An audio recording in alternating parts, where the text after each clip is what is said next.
Pues hace un par de años la llamada tragedia de Pancorbo cumplía 4 siglos, una de esas terribles barbaries acometidas bajo el amparo de la acusación de brujería, que tanto estuvo de moda para desgracia de todos entre los siglos XV y XVIII. De hecho, alcanzó su cenit en el propio siglo XVII, que es el que acoge este triste episodio. En 1621 se quemaron en la localidad de Pancorbo a 8 personas acusadas de hacer pactos con el demonio, lanzar maleficios contra sus vecinos y maldades varias relacionadas con la condición clara de ser una bruja.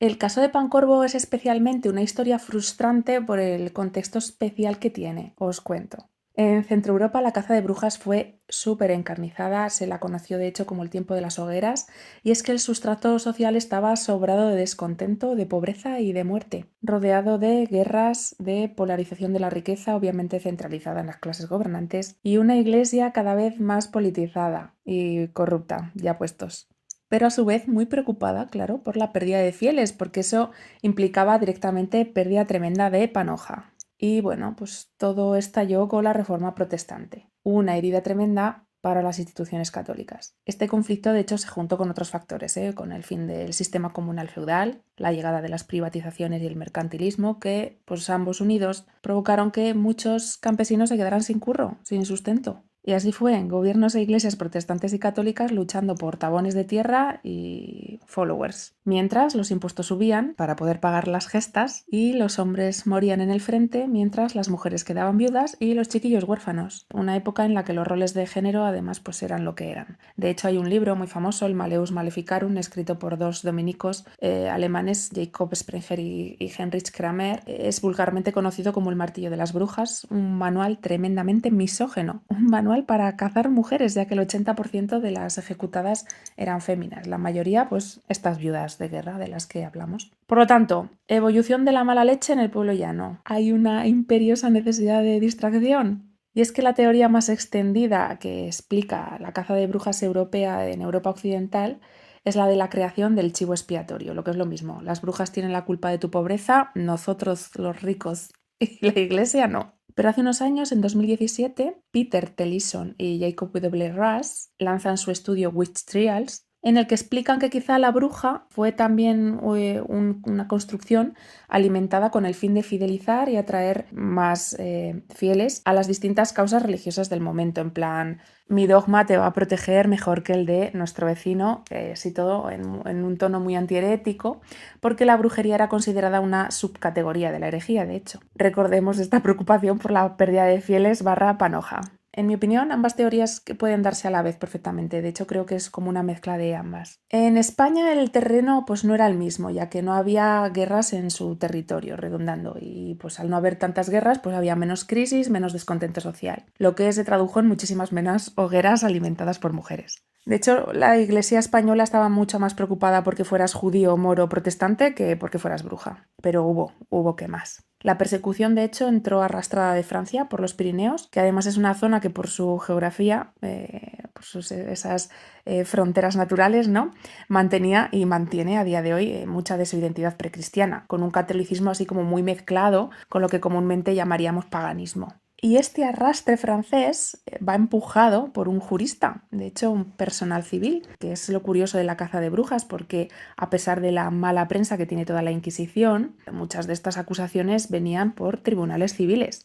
Este jurista francés se llamaba Pierre de Lancre, que era pues, un comisionado abanderado también de Enrique IV de Francia. Fruto de esta ola fueron los famosos juicios de las brujas de Zugarramurdi, que yo creo que todos conocemos bien y más a raíz de la película de Ales de la Iglesia. Y es que aunque pensemos que nada tiene que ver con Pancorbo, sí lo tiene, y ahora veremos por qué. Vamos allá con todo el hype.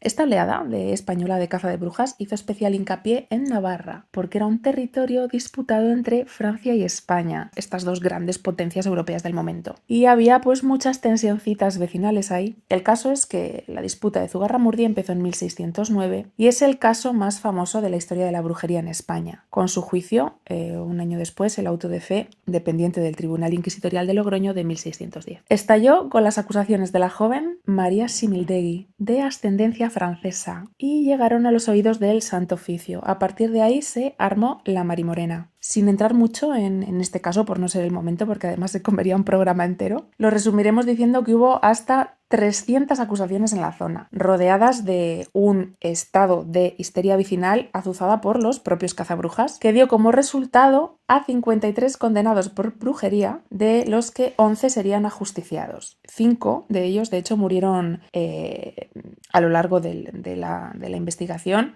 en las propias cárceles inquisitoriales durante el proceso, pues por enfermedad o por tortura, y se quemaron en efigie por estar ya muertos. Pero pudieron ser fácilmente más, ya que el proceso alcanzó tal magnitud en sí que tuvo hasta 3 inquisidores para gestionarlo, uno de ellos adheriéndose al estudio del delito un año más tarde. Y gracias a los dioses por la aparición de este señor, Alonso de Salazar y Frías, que de hecho se ha hecho un poco más famoso porque aparece mencionado en la trilogía del Baztán, esta saga de libros y pelis tan famosa, como ascendente familiar de la protagonista, mi tocaya, Amaya. Pero dejando la literatura fantástica a un lado, Alonso de Salazar y Frías fue un inquisidor que personificará lo que se conoce como el racionalismo español. Nuestro amigo Alonso fue un burgalés, licenciado en Derecho Canónico, que al encontrarse este enorme cisco y estudiarlo se dio cuenta de factores tan importantes como el testimonio bajo coacción, bajo tortura, de las rencillas entre los vecinos, de las supersticiones, de la intimidación y cositas del estilo que ponían en duda pues todo el discurso de la acusación inquisitorial. Realmente este señor puso sobre la palestra el concepto de presunción de inocencia de los acusados y las acusadas. De hecho, se le conoce como el abogado de las brujas y consiguió hacer temblar a la acusación y lo tradujo todo en creencias supersticiosas, dándose la consiguiente liberación del resto de reos con su reputación reconstruida, porque esto era muy importante. Si, aunque tú salieras inocente o te liberaran, muchas veces tenías el San Benito para siempre, ¿no? Literalmente fue el inquisidor salvabrujas. Si bien es cierto que el panorama español cambió mucho a partir de aquí, no dejamos de hablar del siglo XVII, no había internet, así que las enseñanzas del señor Alonso de Salazar sobre las creencias en la brujería pues tardaron unos 20 años en establecerse en el córtex de los españoles de la época. Y aquí entra Pancorbo y su tribunal civil. Y es que el Tribunal de la Inquisición de Logroño y su nuevo abanderado en estos temas, nuestro amigo Alonso, intentaron parar la acusación pancorvina. Y lo consiguieron durante un tiempo. 3 personas habían sido ya ejecutadas, pero 5 estaban aún detenidas. Pidieron que se les entregaran las actas para ser estudiadas, pero la Suprema de Madrid, es decir, pues un poco el boss, los jefes de la Inquisición, les pararon los pies para no generar conflictos entre poderes regionales, ya que Pancorbo pertenecía al señorío de Burgos y el tribunal inquisitorial que estaba haciendo la investigación pertenecía al de Logroño. Así que todo volvió a su origen y a los pocos días purificaron a través del fuego las almas brujas de 4 mujeres y un hombre.